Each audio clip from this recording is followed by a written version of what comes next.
Boa tarde, estamos aqui para o nosso 11º Drops de Economia e Finanças do Denários.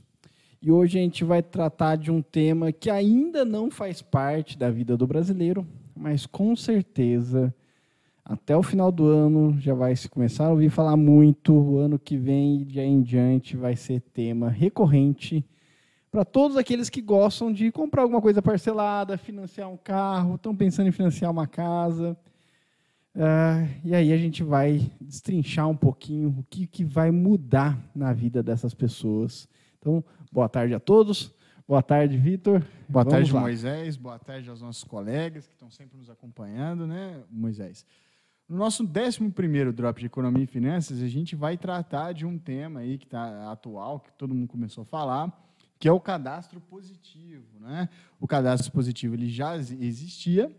No entanto, a adesão antes era voluntária, a pessoa optava se ela queria aderir ou não. E, recentemente, o Bolsonaro, lá, o nosso presidente, ele sancionou a lei. Então, agora, o cadastro positivo ele vai ser automático, todo mundo vai ter um score, ou seja, uma pontuação. Então, antes de mais nada, para a gente iniciar a nossa reunião de hoje, né, a nossa conversa de hoje, o nosso bate-papo, é importante a gente explicar o que é o cadastro positivo, o que é esse tal desse score, né, ou em português, o que é essa pontuação e depois como que isso vai impactar positivamente ou negativamente nas nossas vidas. Será que a gente precisa ter medo, Moisés? Eu acho que não, Vitor, porque, na verdade, o lado ruim sempre teve, sabe? A gente sempre ouviu falar assim, olha, meu nome está negativado, né? Eu estou negativado lá no Serasa, meu nome foi para o SPC, virou até música, né? Então, isso daí já está na vida do brasileiro, ou seja, o lado ruim sempre esteve presente. Está na vida de grande parte dos brasileiros. Exato, né? As estatísticas mostram aí que o número de brasileiros que tem o nome negativado é muito grande. E agora, o que mudou é que essas instituições, como o SPC, Serasa e outras que podem vir, né, pelo futuro, elas vão manter nos bancos de dados delas não apenas aquelas situações onde a pessoa deixou de cumprir com o contrato, né, deixou de pagar uma parcela, atrasou uma conta de telefone, né, deixou algum débito em aberto, seja num crediário, numa loja, né, tem uma dívida em aberto e passa também a considerar o lado positivo, que aí vem o nome, cadastro positivo. Então, até de 2011 até o começo desse ano, você só fazia parte do cadastro positivo, ou seja, o Serasa, o SPC, só contavam o lado positivo se você pedisse para eles contarem. E a adesão foi muito baixa. Cerca de 9 milhões de brasileiros só pediram para entrar nesse sistema. E aí, tudo que a gente paga em dia não aparece na nossa ficha. Então, as instituições que concedem crédito não conhecem o lado positivo. Agora elas vão começar a conhecer, né? Vão saber quem são os bons pagadores, né? E quem que tem ali, que fugiu um pouco com seus compromissos, né, de pagamento. Exatamente. Assim, em linhas gerais, qual que é a dinâmica do mercado de crédito? O mercado de crédito é justamente esse mercado em que você vai lá adquirir. Quando a gente fala assim, o mercado alimentício, você foi lá e adquiriu alguma comida. O mercado de crédito você foi lá e adquiriu um empréstimo. É isso que nós chamamos de mercado de crédito. Como funciona a dinâmica? A dinâmica funciona da seguinte maneira. Existe um problema em economia que a gente chama de assimetria de informações. Não é um nome difícil, mas o conceito é simples. Vamos imaginar que você quer comprar um carro aí seminovo. A pessoa que quer vender sabe tudo sobre o carro, conhece os problemas do carro e, portanto, ela sabe qual que realmente é o preço que deveria ser. Agora, você que vai comprar, você não conhece tanto sobre o carro. Então, existe um risco de você comprar um carro e esse carro falhar, esse carro tem algum problema que você não sabe, depois vai te aumentar os seus gastos e tudo mais. Uma vez você já foi comprar o carro e o vendedor falou assim, não, a batida foi forte, foi um batidão. Exatamente. Arrebentou tudo à frente. Se eu fosse você, eu não comprava esse carro. Então, realmente, esse problema é um problema muito grave em economia. Por quê? Porque se você soubesse de todos os defeitos do carro, esse carro ele diminuiria de preço e você compraria mais barato. Certo? Então, o que acontece? Com crédito, o problema é similar. Quem vai te oferecer um crédito, ou seja, a instituição financeira ou o banco que vai te emprestar dinheiro, hoje ela não conhece exatamente quem são os bons pagadores ou quem são os maus pagadores. Então, o que acontece? Por conta desse risco, ela não sabe, para aquelas pessoas que ela emprestou dinheiro, quantas vão pagar e quantas não vão conseguir honrar com o compromisso. Então, o que o banco faz? Ele aumenta um pouquinho a taxa de juros para que os bons pagadores eles paguem os empréstimos deles e ainda pague a inadimplência das outras pessoas. Então, é por isso que a taxa de juros, quando tem muita inadimplência, a taxa de juros sobe em linhas gerais, né, Moisés? A dinâmica é mais ou menos essa. A taxa de juros aumenta por conta do risco de empréstimo. O que acontece? À medida que, do mesmo jeito que, à medida que quando você vai comprar o carro, a simetria, a diferença de informações diminui, quando a gente diminui a assimetria de informações de crédito, ou seja, quando o banco começa a te conhecer, saber que você paga as suas contas em dia, sem atraso, é organizado, isso pode se tornar um benefício para você e é por isso que a gente chama de cadastro positivo.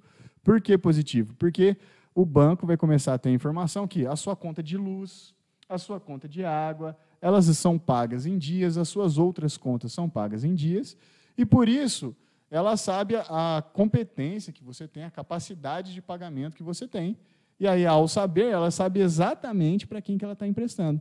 Então, vocês, em linhas gerais, né, vocês já podem, com esses exemplos, entender qual que é mais ou menos a dinâmica do cadastro positivo. O cadastro positivo é isso, é começar a anotar todos os pagamentos, todas as suas dívidas e os seus respectivos pagamentos, e usar isso para depois, no mercado de crédito, conseguir baixar um pouco a taxa de juros e entender, associar uns juros para cada tipo de pagador. Não é isso, Moisés? Exato, né, Vitor? Então, como você bem falou, atualmente, no cenário que a gente tem apenas de conhecimento da parte negativa, né, então você cortou muito da informação que o concedente de crédito, né, quem está emprestando dinheiro, poderia ter.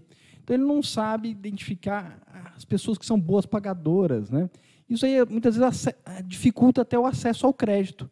Então, por exemplo, né, tem uma pessoa que sempre foi um bom pagador, não tem problema de negativação nenhuma, mas ele, por exemplo, não tem uma renda comprovada. Ele é um autônomo, né? Ele pode ser, por exemplo, uma profissão, né, um fisioterapeuta, né, que são geralmente autônomos, né, atendem, e aí eles têm dificuldade de comprovar a renda. Um vendedor que ganha por comissão, enfim. Exato, né? E eles são ótimos pagadores, ele nunca, né, deixou de honrar com os contratos dele, os compromissos, e aí ele vai tentar um empréstimo maior para financiar, às vezes, um carro um pouco mais caro, uma casa, né? E aí ele chega no banco, o banco não concede porque ele não tem comprovante de renda, né? E aí isso dificulta. E agora, com o cadastro positivo, esse histórico que é formado, né, nesses bancos de dados, que vão continuar sendo mantidos pelo mesmo Serasa, SPC e outras instituições que podem surgir no Brasil, vai constar lá, olha, ele paga contas, né, e pode ser até, né, contas altas, contas baixas, ele paga em dia, né? Olha, ele não tem problemas e, além de tudo, ele tem bastante contas, ele, né, já comprou, né, coisas financiadas de menor valor, mas e sempre foi muito fiel ao pagamento. Isso daí vai facilitar a obtenção de crédito por parte dessa população.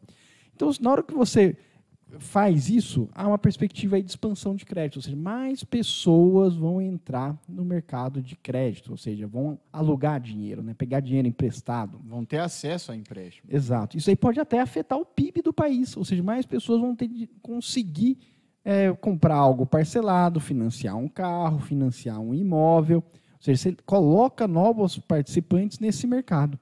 E o mais interessante que o Vitor falou, antigamente, como o banco não tem muita informação de quem é o bom pagador e de quem não é o bom pagador, ele tem que fazer um seguro, né? Então, ele faz um seguro, né, que as pessoas pagam para, caso ele perca com alguém, né, ele não perca dinheiro. É como se fosse um seguro que o banco faz. Ele quer ganhar dinheiro emprestando, né, fazendo empréstimos. E pode ser que alguém não pague. E aí, com isso, ele iria perder dinheiro, né? Então, ele vai ter que fazer as pessoas pagarem aí um seguro pela inadimplência.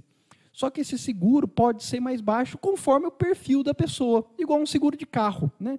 Então, a gente sabe que o seguro de carro, se você é uma pessoa, né, com uma idade um pouquinho mais avançada, com filhos, casado, né, aquela pessoa mais tranquila, né, você paga menos. Se você é um jovem, acabou de tirar a carteira, inexperiente, com toda aquela energia e garra da juventude, que gosta de acelerar um carro, né? Acabou de entrar na faculdade. Acabou de entrar na faculdade, vai para as festas, de vez em quando vai beber um pouco, né? E aí o seu seguro... Dizem, né? O seu seguro é mais alto, né? Você paga um seguro mais alto. A ideia com o empréstimo vai começar a ser a mesma, né? Ou seja, aquele que tem maior risco de não pagar, eventualmente vai enfrentar as taxas de juros mais altas. Aqueles com um bom histórico de pagamento vão receber, né, em troca, o mercado vai ver essas pessoas como pessoas interessantes para emprestar dinheiro e vai concorrer mais por esse cliente, oferecendo taxa de juros mais baixa. Exatamente. Então, assim, em linhas gerais, de um lado, a expectativa, o potencial é que esse cadastro positivo ele aumente o acesso das pessoas a empréstimos e, de outro lado, há ainda uma tendência de diminuir o custo desse empréstimo. E é por isso que, potencialmente, essa medida de automatizar ou legalizar o cadastro positivo, ela tem um potencial de melhora da economia. Para nós que estamos tomando empréstimos, pegando dinheiro emprestado, nós vamos ter um custo menor, potencial, e para as instituições financeiras diminui a inadimplência, aumenta o acesso das pessoas, enfim. Então, isso pode ter um bom impacto em relação à economia, né, Moisés? Exato, mas a gente está falando sempre do lado positivo aqui, Vitor. Não necessariamente, né, vai baixar a taxa de juros média, não necessariamente vai expandir o crédito. Tudo isso vai depender de como esses dados estão sendo utilizados, como o mercado está respondendo a isso.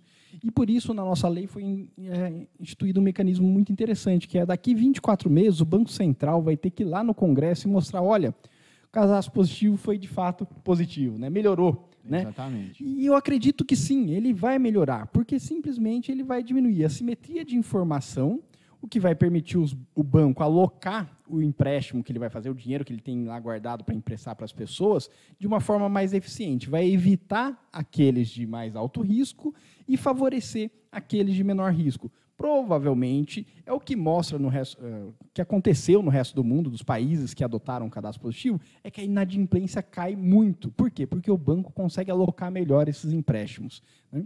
Então, o banco vai fazer uma alocação mais eficiente, vai emprestar para aqueles que tem menor chance de dar calote. Mas, de certo modo, também é bom para a população, né? Porque Exato. A gente evita que a população aumente... Entre numa bola de neve. Né? Que aumente o endividamento da população. Perfeito. Isso não é ruim. Quando você fala assim, olha, você vai restringir crédito para algumas pessoas, mas você vai restringir o crédito para quem já não está conseguindo pagar o que ela já tem de dívida, né? Ou de consumo, ou não consegue manter aquele padrão. Então, isso não é ruim. Falar assim, olha, não...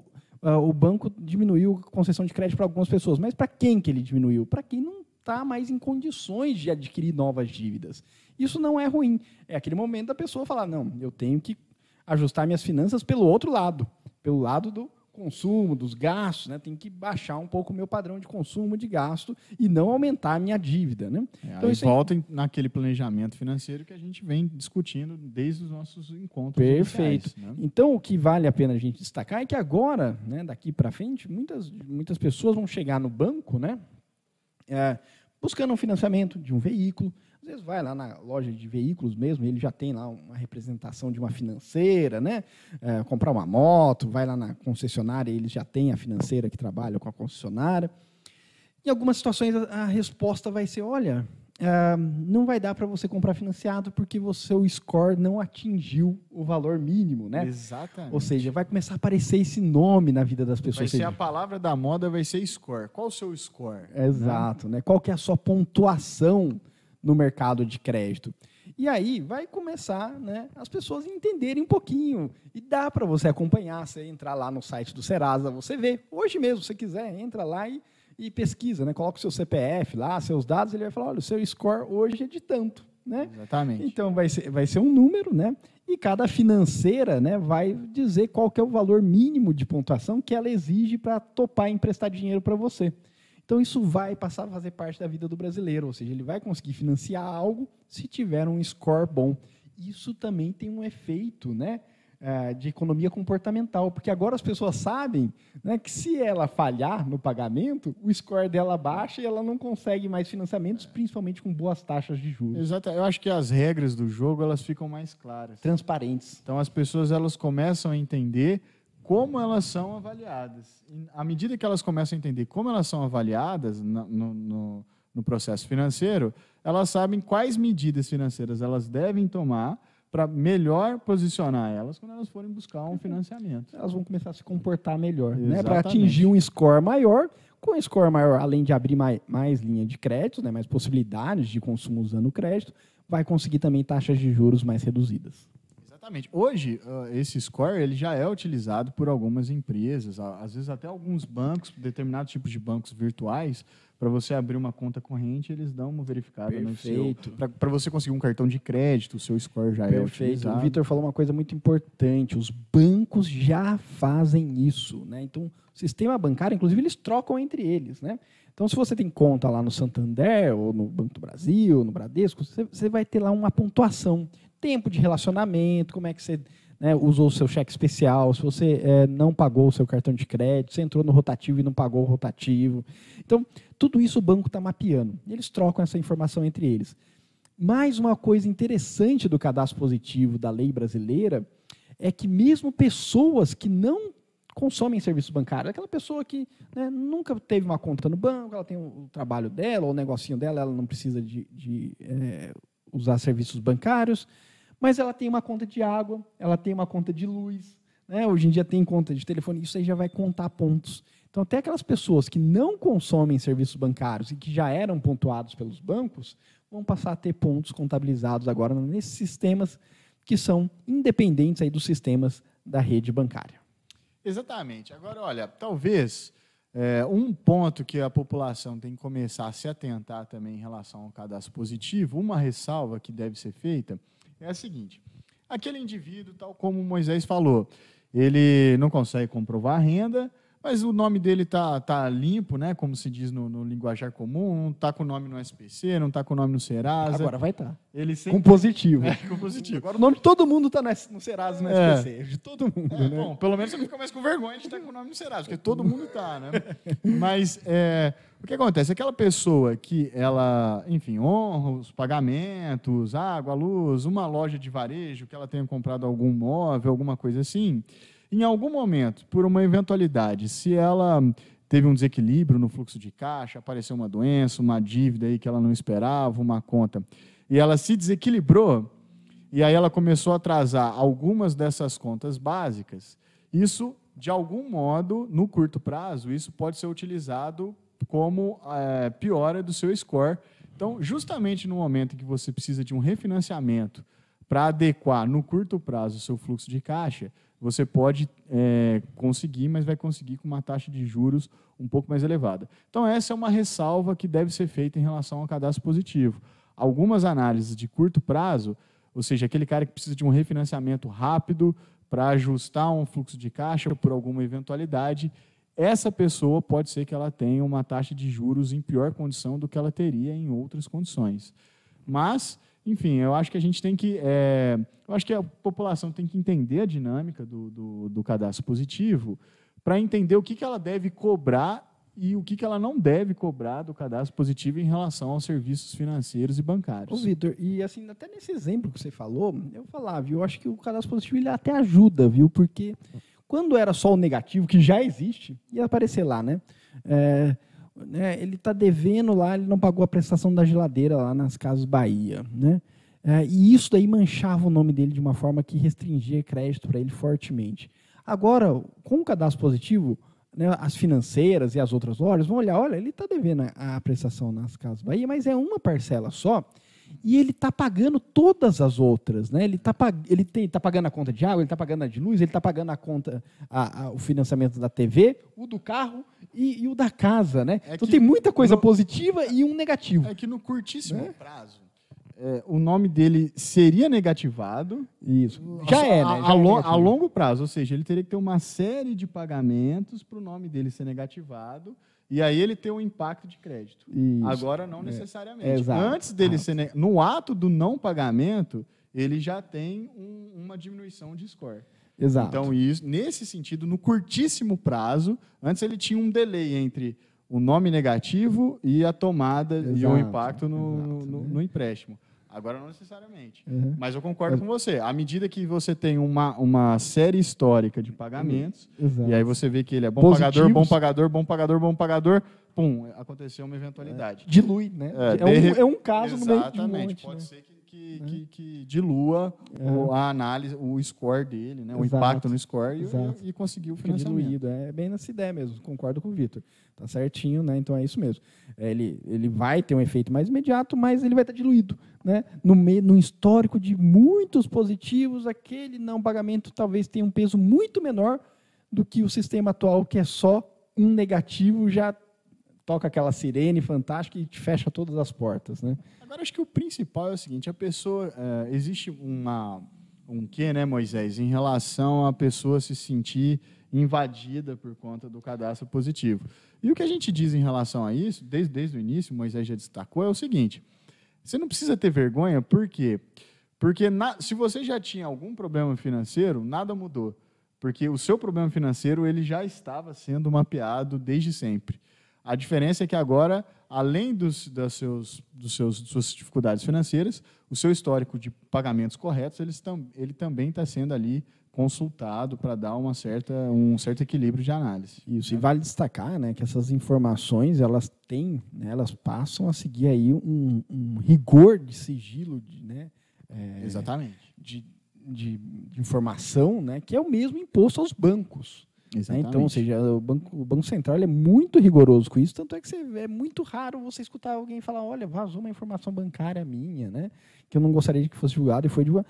A gente, de fato, tem poucos problemas com isso, porque, de fato, a penalização para quem gera esse tipo de vazamento de informação, né, de sigilo bancário, a pena é muito rigorosa. É tão rigorosa quanto alguns crimes, de fato, contra a pessoa. Né? Então, anos de prisão. Né? Então, quem faz isso está cometendo um crime muito grave. Então, em relação a essa questão, eu acho que pode as pessoas ficarem razoavelmente tranquilas, que é da mesma forma que o banco já sabia, já conhece o seu histórico, e não divulga, não sai contando para todo mundo quanto você tem na sua conta ou quanto você deve, a gente acredita que isso também não vai ser um grande problema aí, na questão do cadastro positivo. Até porque nem é importante sobre a perspectiva do banco, nem é relevante ele ficar passando informação. Existe um quê estratégico aí em relação a você ser o consumidor do banco, né? Exato. Então, acho que conseguimos falar bastante, né? Hoje sem a participação do André, né? O nosso querido diretor aqui hoje tem compromissos mais importantes do que... Hoje a gente tentou manter o nível, já que ele não estava aqui. Mas a gente não, né? A gente entende, ele pediu bastante desculpa, ele considera também esse evento muito importante, mas ele teve uma reunião amanhã aí muito importante, então não pôde estar aqui hoje. Esperamos que, né, tenhamos conseguido aqui, nós dois só... manter o nível, né, Moisés? Agradar. Não sei se manter o nível, mas pelo menos cumprir a missão, né, Vitor? Exatamente. Cumprir a missão. E olha, a gente já deixa aqui uma dívida para o futuro. Assim que o Banco Central passar o primeiro relatório do cadastro positivo, a gente pode voltar a comentar os impactos. Exatamente. Vamos ver se, de fato, a taxa média de juros baixou e se houve expansão de crédito e redução da inadimplência. Exatamente. Pronto, já temos um novo Drops no futuro. Tá joia, pessoal. Até logo, pessoal. Nos vemos até daqui 14 dias.